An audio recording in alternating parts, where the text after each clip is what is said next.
Okay, thank you for joining us today for this third webinar. I am Dr. José Cavazos. I'm the MSTP Director at the South Texas MSTP at UT Health San Antonio.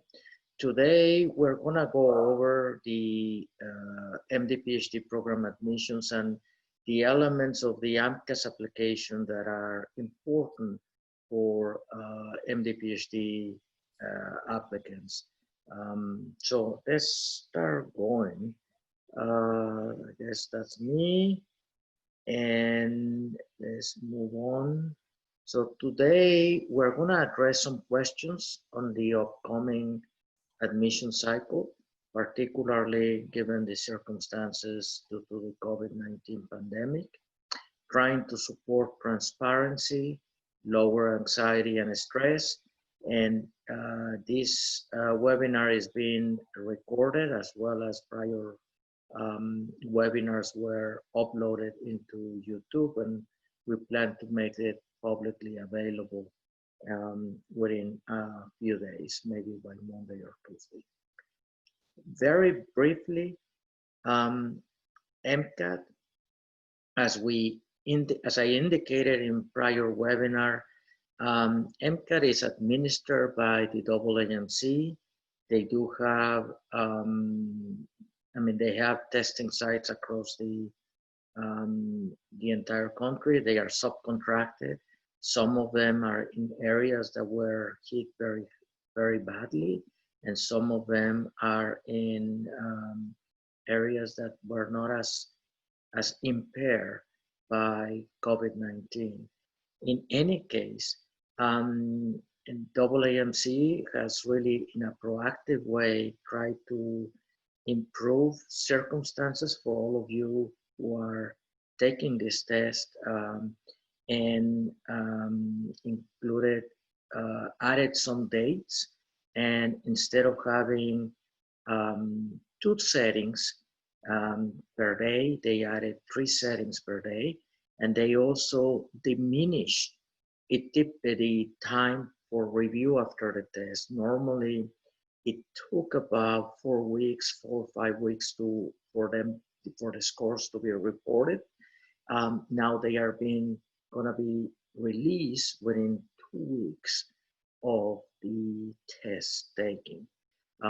That is during the portion until August. So they are really very actively trying to make things better for applicants. Clearly, some they need to plan. They don't have the locations themselves.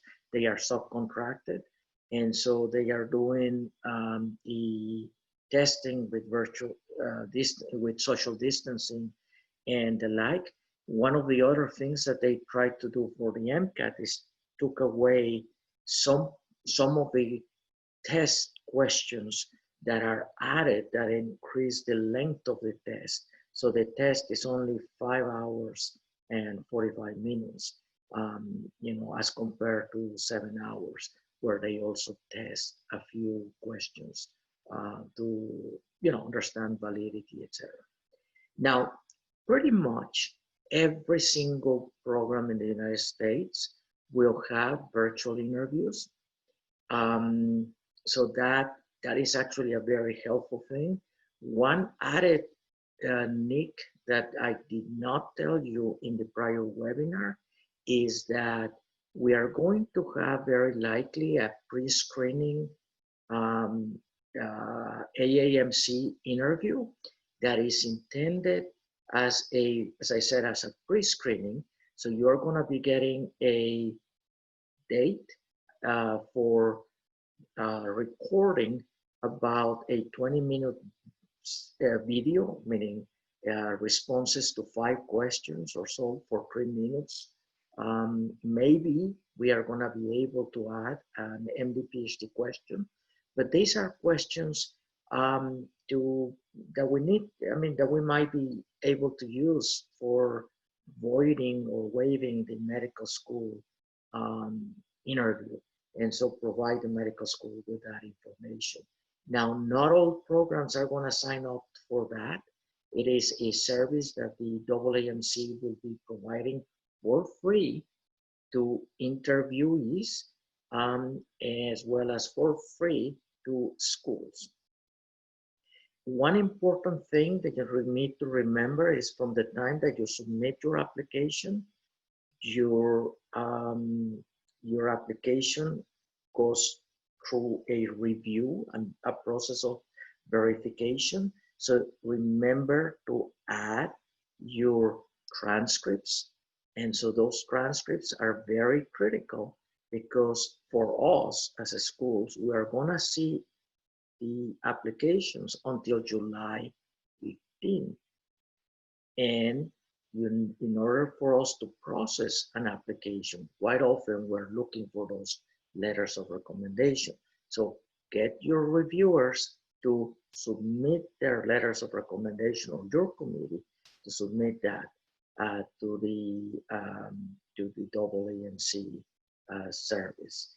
And for reapplicants, make sure that you add a few statements in each of your essays, particularly the personal essay and your research essay, as to what is it that you did to make you a better applicant than last time. Anyway, all of these recordings, so there are 2-hour recordings, are available in YouTube next. So today I'm going to focus more on the elements of the AMCAS application, and this is obviously for the 2021 cycle. Now, I've been a program officer for 10 cycles of the applications system in AMCAS, in MD PhD applications. But I also have served for a few extra years in the medical school. So I have seen admissions committees. So I have seen these applications throughout. So specifically today, we're going to be talking about work and activities, your medical school essay, and your standardized essays, your standardized test, and what else can you do. Now, let's start with work and activities. So in general, so you have 15 activities, 15 experiences. And one of them should humanize you. And so one of them should be about something about your hobbies, that you are some kind of person that is different than just a cookie cutter MD PhD, loves science and loves medicine and the like, and it's all accomplished. One is it really to give you the opportunity to show personality, okay? So you're burning one. It shouldn't, in general, be a most meaningful experience. It should be just an experience that humanizes you. Now, it's useful to put, even if you're going MD PhD, to put one regarding all of your volunteering and activities of all sorts. It shows that you have empathy. That's what that means.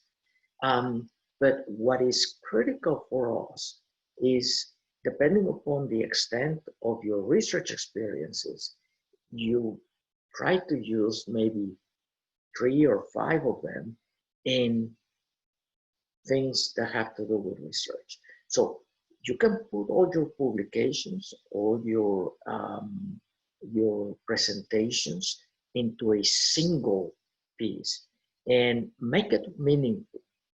So you get to do 3 most meaningful experiences.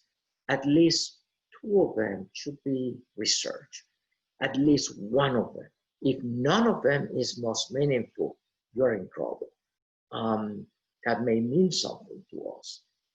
So when you click most meaningful, it gives you a bigger essay, a piece in, well, not essay, but a little bit of more space in there.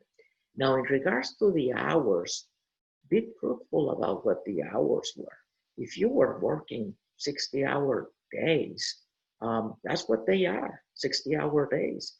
But expect that the letters of the letter writers, will indicate that you really were working very hard and that, your work is being paid off with a publication that may be in process or the like. Now, in general, try to connect this to your MD PhD goals. No, you are not a finished product. But let's say that your interest and your essays are about cancer. Well, it would be very nice if your volunteering activities, your shadowing activities, your research activities were all connected in one way or another to cancer. Now, obviously, that may not be the case in all cases.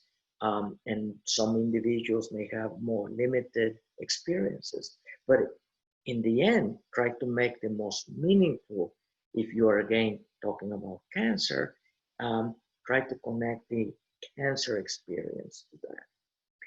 Now, try to be concise. This portion, the experiences, is more about biographical.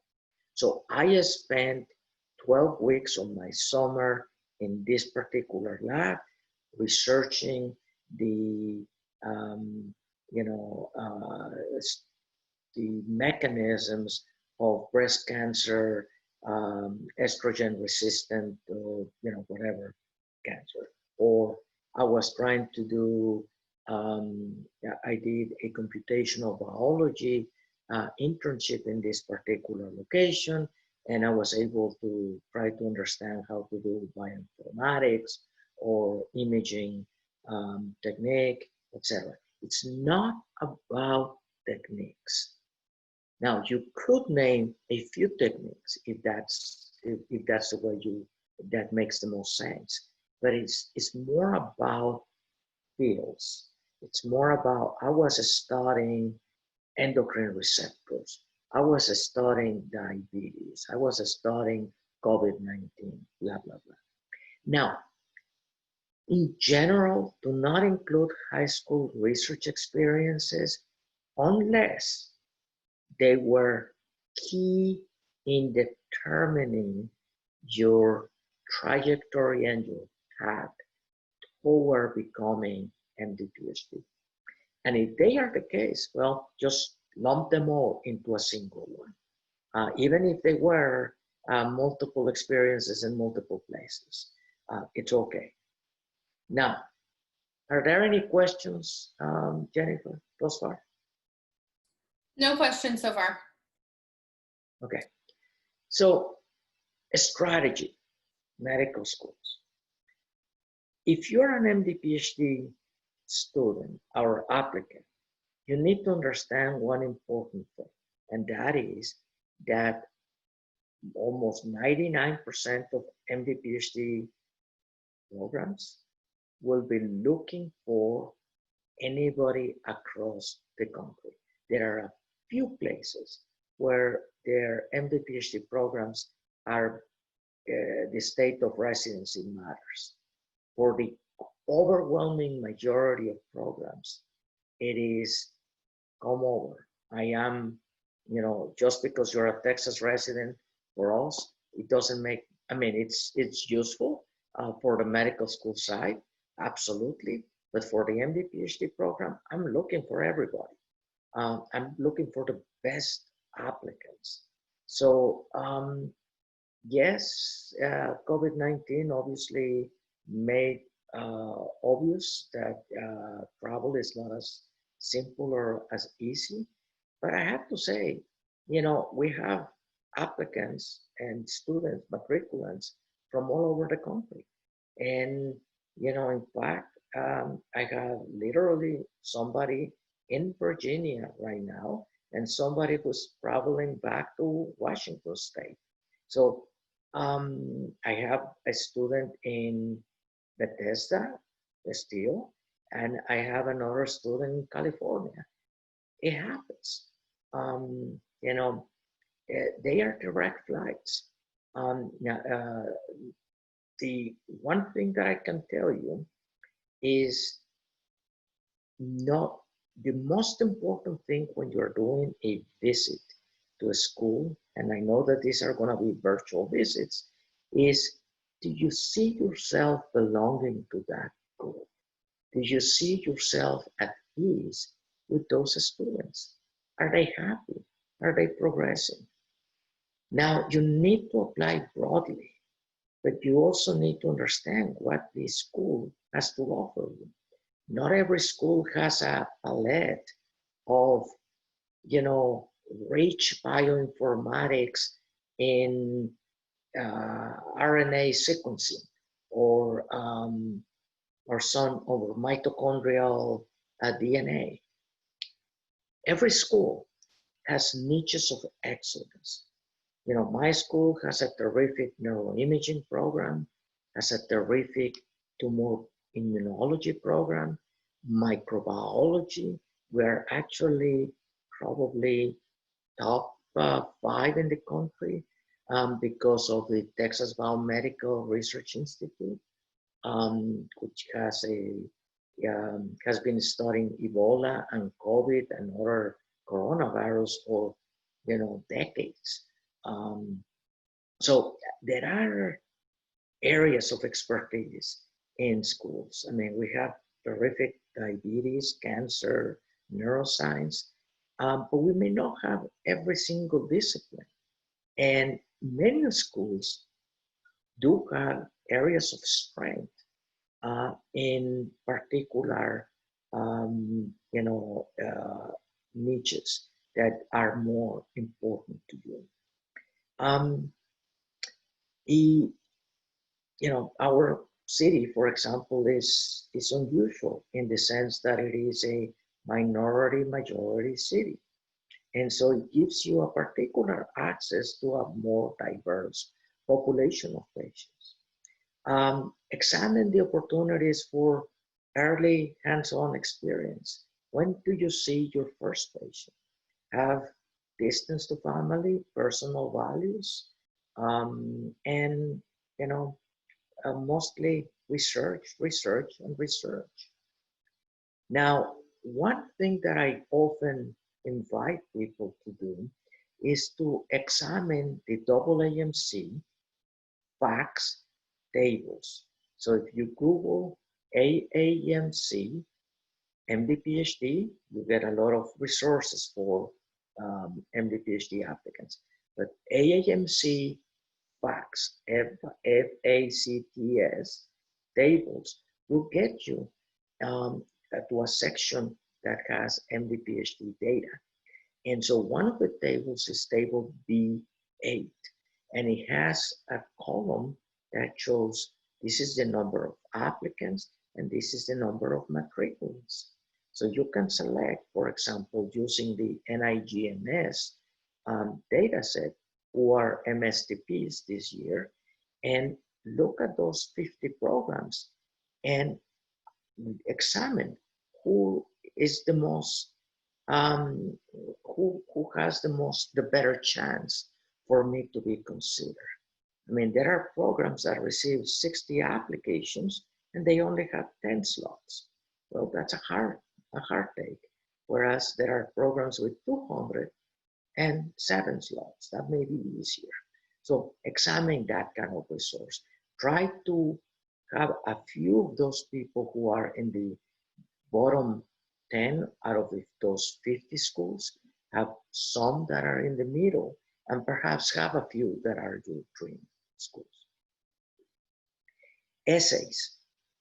There are no best essay for getting union. Essays are about you. Tell a story. Tell your story, not the story of your neighbor or somebody else in the lab, but yours. Think about what made you do what you are doing. What was the experience that got you to do, be interested in science? There might be a patient that you shadow. Talk about a human experience that taught you and changed your viewpoint. Don't get too detailed. Yes, details are useful and important, but only to advance the story. Okay? Get your essay to a friend who knows you, but who is not in the same path, and get them to say, hey, does it sound like me? That's what this is about. So, as you know, the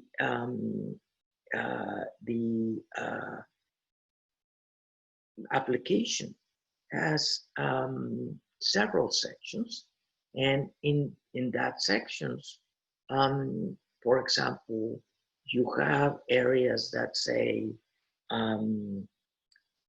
your personal statement, and it has an area for oops, it's opening something else. I apologize.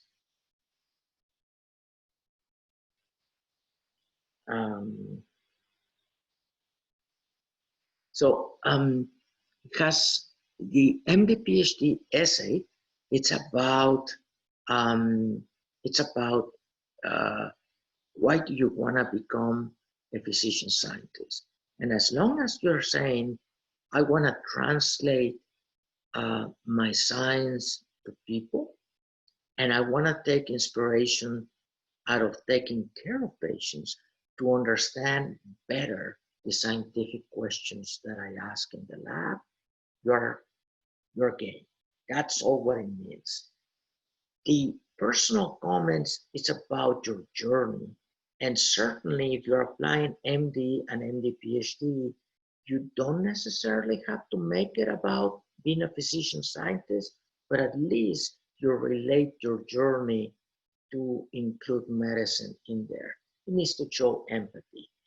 The research experience essay shouldn't be a biographical, reproduction of your experiences. It needs to be more about what is it that you were researching, and focus not in techniques, but in hypotheses. So I went to the X and X lab, and I was studying, pancreatic islands, looking for mechanisms for insulin resistance, okay? And the hypothesis was X.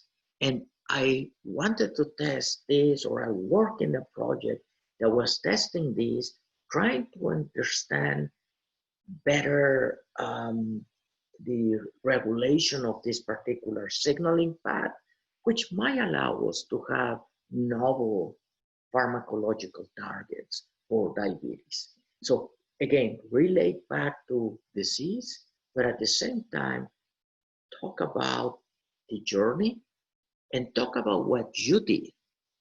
Because when you are interviewing, we are going to be looking at this, and it just happened to be, I'm an expert on this. So let me ask you what you think about, CRISPR-9 alteration of this. And so if it is in your application, it's fair game. You're going to be asked. So again, don't get too detailed. You could become detailed a little bit to fill in, but just focus on the big picture of what you were trying to research. And if your efforts led to a publication, you can point it out again up there. Are there any questions on essays, Jennifer? There was a question regarding secondary applications. Let me find it real quick so I can ask it. Do you think schools will consider posting secondary questions on their websites or somehow sharing them in advance? Nope. I mean, the answer is, I don't believe schools will do that. One of the things we do, for example, in my program, we do have a few secondary questions, but it's not a secondary with a cost or a fee and a full another essay. You know, in 2019, my daughter applied and got into MD PhD, and I still remember that she ended up having like 150 pages of Google documents with all their responses to secondaries. Secondaries change from here to there. I remember at one point, one of our sister institutions, UT Southwestern, had a Twitter secondary, 150 characters or something. So, realistically, we are only going to ask you, why are you applying here? Many of these questions are, and in fact, we complain and put together in a AAMC seminar. Jennifer and I put together a seminar at the AAMC annual meeting, indicating what this process was about, partly based on the experience of my daughter and, in a self-reflection of this journey. I have to tell you that a lot of program directors were surprised. They didn't even know how much money they were charging and, for their secondaries. So at the very least, we have been re-examining all of that. So let's move on. Standardized test. Numbers are not everything. One number doesn't measure you, but multiple numbers do. So yes, every program may have some cutoffs. They may vary from year to year. MCATs are still published in the MSAR, so look at them. Unfortunately, they are still being considered for US News and World Report rankings and the like. So, so certainly they are still seen. So one question is, what's your school view on students taking the MCAT multiple times? And that's from Stacy. So I'm gonna keep the response broader. Many people take a few at the first MCAT, not knowing what this is about, and they may get a really low score. So if an applicant persists and slowly grinds the score up and up, well, that's good overall, but perhaps it shows that they did not receive enough mentoring as to why. I mean, if somebody has taken it 4 or 5 times, it's a little more. It's an interesting thing that the way the MCAT service reports in the national reports the number of, the MCAT, they report in their daily report to us the average score of all takings. Okay, so if you had, for example, a 500 that you made it 503, and then you took another one and it was a 508, and then a 515, it's going to be the average of all of them. Now, the way we look, we give you the best shot at once, meaning we don't super score the best variable or the best physical or biological sciences. There are schools that do that thing, super score the best of each. Most programs will take the best MCAT out of the choice. And to me, I only need to justify to the medical school the MCAT. The MCAT is a useful thing for me, but not really that important. GPA is more important. And to me, it's important that the GPA has an upward trajectory, particularly in the biological sciences.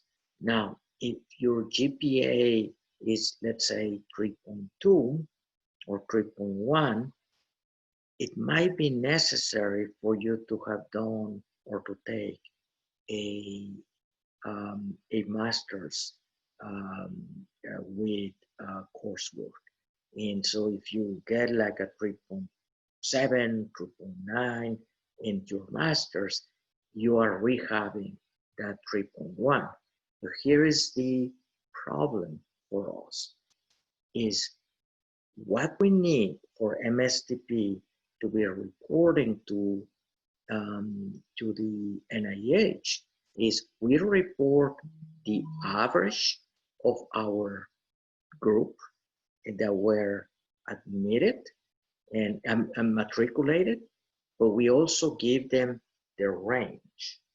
And if the range is too broad, you know, you really will need to be only applying to programs that have, you know, 5, 6, 7 slots as a minimum, because then you will be the lowest GPA, but the median or the average will be much greater. And so we can still report, you know, a 3.8 GPA or 3.7 GPA because we took a risk of an outstanding person with a 3.1. I have to say, my best students have been with low GPAs and high MCATs. They particularly reapplicants. So my program in particular, in the last 5 years, we have extended multiple offers to reapplicants, but we actually have matriculated 5 reapplicants. So it's important for you to understand that some programs may actually want reapplicants. It's not that we reject you so that you are a reapplicant in the future. We reject you because we were able to find someone who was better prepared than you, but we really encourage you to reapply because we will give you a chance. And you know, it is seldom that I tell someone we are you know, encourage a reapplicant not that is not re-interview or interview for the first time. But as I said, I mean, in our roster in the last 5 years, we have 4 matriculants, and actually this year we got also, so in the last 6 years, we have 5 reapplicants. So keep it up. Okay, so numbers are not everything, but yes, they may diminish the enthusiasm on a particular person. Let's see. Okay, so at this point, we are gonna open the floor for more questions. I don't see anything in the chat. I had a question come in. What are some clinical experiences that I could be doing right now in spite of COVID? Well, it depends on the area of the country. So for example, my school has opened clerkships already 2 weeks ago, whereas some other ones are thinking of opening clerkships until August or September. So what can you do? So let me give you an example. There is an app by the name, actually, I'm going to write it here. It's an app that, yeah, is, so if you go and go in your Android or in your iPhone and put ECG Stampede, okay? It's an interesting app that was developed by a couple of people who were programmers within the emergency room department of UT Houston. And it's a very cool app that throws you some EKGs and makes you recognize some things. So it's not something that is necessarily, I mean, if you become, very professional in that, that would be awesome. And you can say, well, given COVID-19, this is one of the things that I did in my experience, and I have logged 100 hours of learning how to read EKGs and how to make these decisions. Okay. Now, certainly, people will be worried of your clinical judgment necessarily, but actually, EMTs have a very good idea of what's happening in this setting. And so the idea here is there's one mode where you are making the decision of putting people in the emergency room, waiting, send them home, or send them to the catheter lab and to get their EKG fix or their heart fix. Well, this is just one example of a medical app that may allow you to have a little bit of clinical context. Now, certainly, this is not the best thing. Once again, what are we doing there? We're looking for empathy. So, are you able to volunteer in some food bank or something along those lines? We don't want you to do more than 100 hours, but sometime. And as I said, something like this is at the very least some clinical context that you could say that you have done in one of your experiences. The word of this cycle is flexibility. And so we need to be very flexible on activities. We're just looking for someone to be compassionate, to be empathetic, and not just be a nerd. I guess most of the times MD PhD students or applicants will have considerable amount of scientific background, but we just need to show that you also want to do the MD for a reason. What else, Jennifer? I don't have any other questions, but please feel free to unmute yourself and to ask Dr. Cavazos directly any questions that you have.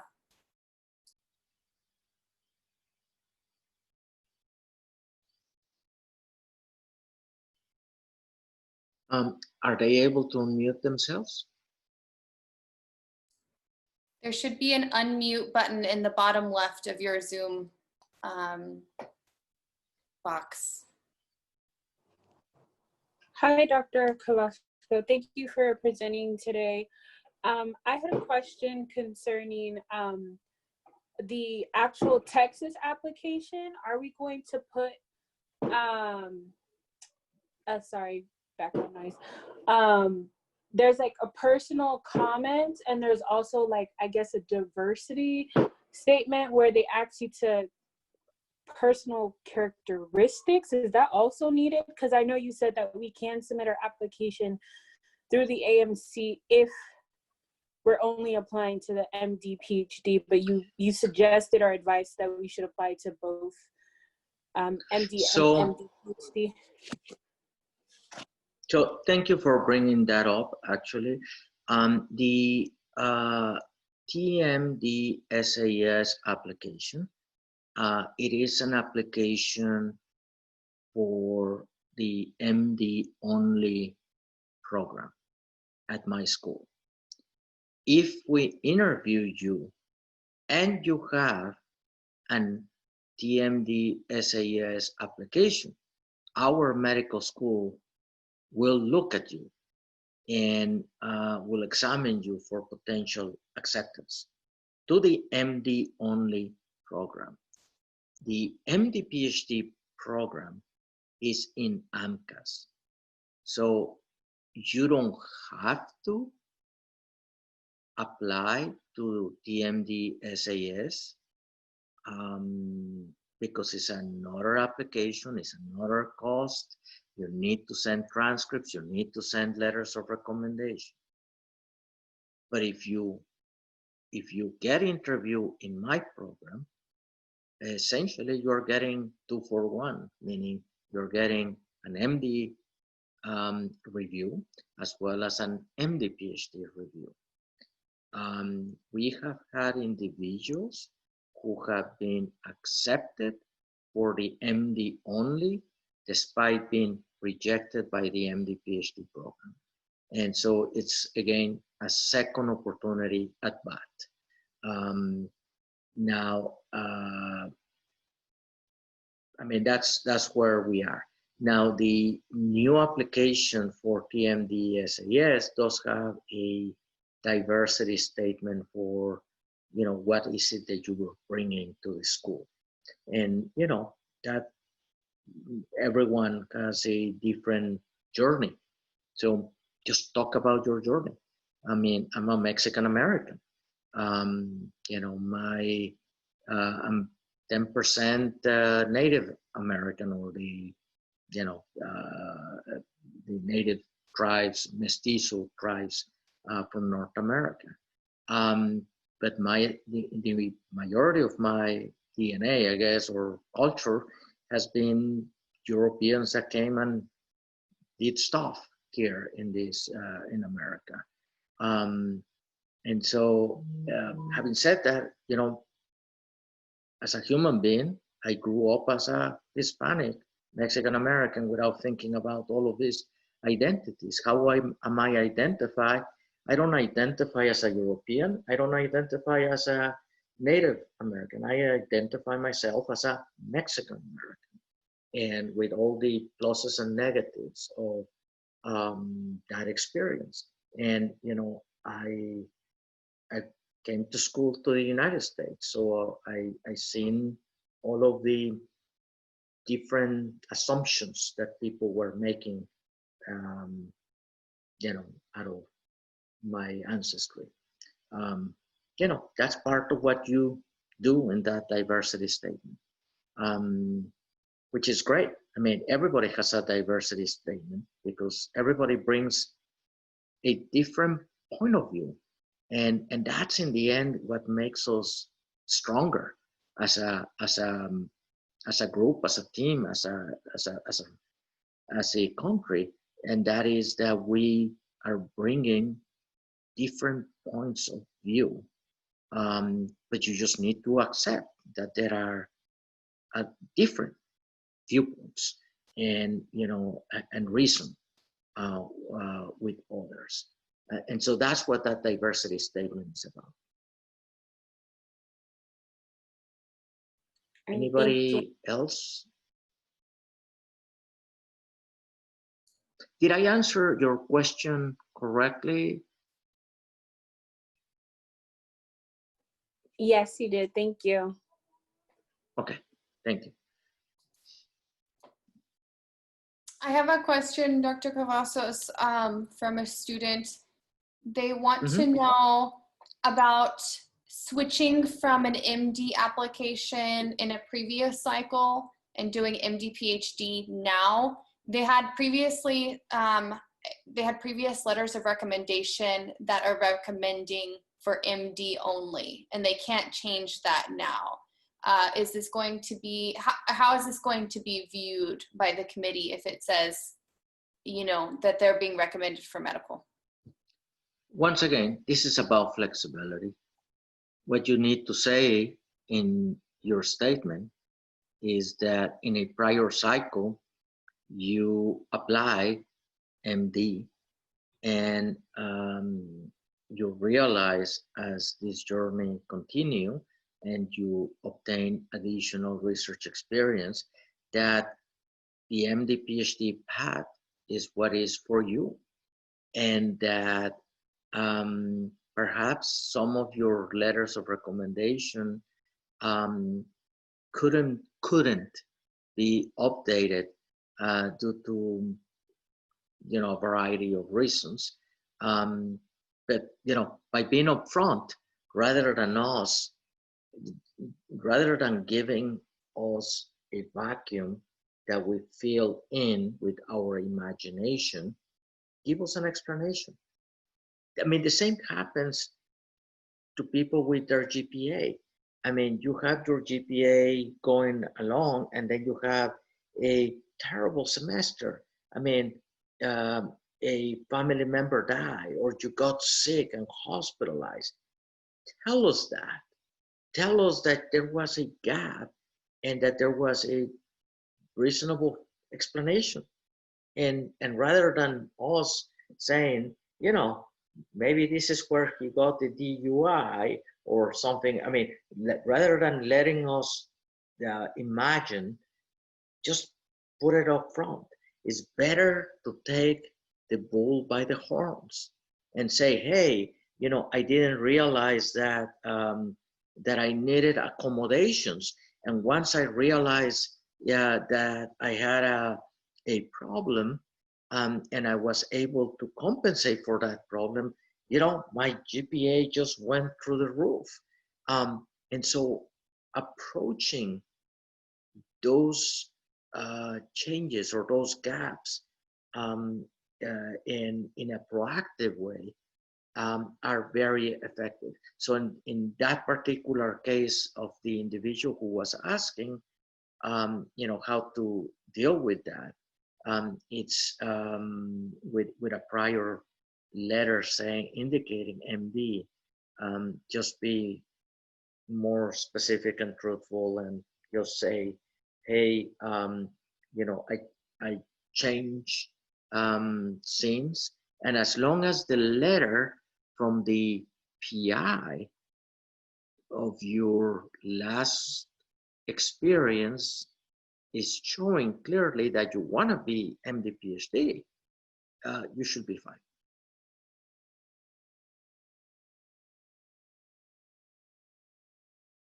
Any other question? There's one in the chat box, if you can see it, from Linda. Okay, there. What recommendations do you have about grouping activities together versus separating them out? Okay, activities. So what makes the most sense? So we need to have one activity for physician shadowing. And so you may end up doing 100 hours. Just put 100 hours. You cite the one that you did it the most, but you, in the activity, you keep writing all the other locations and put the information in a very concise manner, like name, phone number, and number of hours. Then posters. You could write the labs in the following way. Let's say that you did three labs. So the one that was the most meaningful, so obviously you have extra space, and so you can put all this led. So remind those repeatedly, so you can repeat these multiple times. And this led to 3 abstracts and one publication or one upcoming publication. And then you can have a different experience where you put all your publications in one. Another thing that makes sense to put together is experiences with, for example, volunteering. So if you volunteer in 3 different activities, but all 3 are about volunteering, even if it spans a process of 10 years, you just need to write, the 10 years, the number of hours, and try to add in there between this year and this year, it was, Haven for Hope, and I did a, food kitchen, Salvation Army, and blah, blah, blah, etc. Now, the ones that we, generally speaking, we like you to expand the most is each of your research experiences. The more information, chronological information that you can put in there is the better. So that's where each of those will be a separate piece. Now, if you have a series of awards, let's say you got a Goldwater, a series of other awards, you can put them in there. Dean's list, blah, blah, blah, put it in there.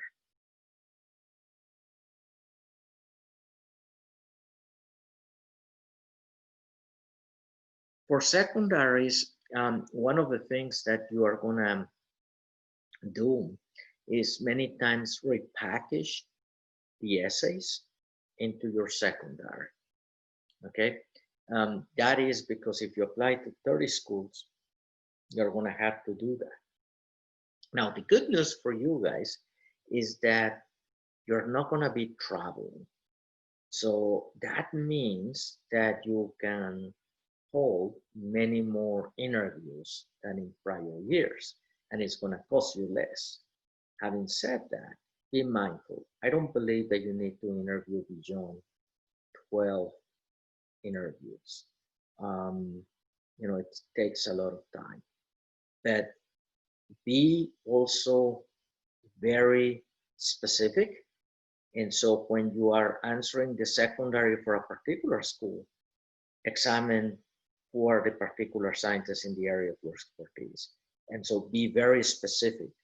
And so if they don't have a PhD in biochemistry, don't refer, I want to have a PhD in biochemistry, because they will realize that this is the canned explanation. And so those kinds of things are important.